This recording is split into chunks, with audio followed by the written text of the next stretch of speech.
আসসালামু আলাইকুম। আজকে আমি শেয়ার করব আপনাদের কাছে যে আমাদের কিশোরগঞ্জ পাগলা মসজিদ, ওইখানে হচ্ছে অনেক মানুষের ভিড় জমে। শুক্রবারে তো যাওয়াই যায় না মানুষের জন্য। আমি ওইখানে যাওয়ার উদ্দেশ্য ছিল, আমার শ্বশুর শাশুড়ি রংপুর থেকে ময়মনসিংহ আমার বাসায় বেড়াতে গেছিল। পরে আমাকে বলতেছে যে তোমার ওইখানে নাকি একটা অনেক নামকরা পাগলা মসজিদ, ওইখানে চলো নিয়ে যাই, বেড়ায় আসি। তখন আমি ওনাদের কথা রাখার জন্য গেলাম। দেখেন কি সুন্দর মসজিদ।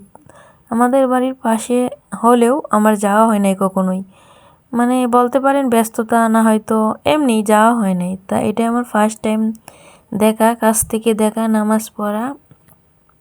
ওইখানে নাকি যত রকমের দোয়া করা হয় সব দোয়া কবুল হয়, তাড়াতাড়ি কবুল হয়। আল্লাহ সবাইকে এখানে যাওয়ার তৌফিক দেখ, আমিন। দেখেন কি সুন্দর অমায়িক দৃশ্য। অনেক পুরানো মসজিদ কিন্তু তাও চকচক করতেছে।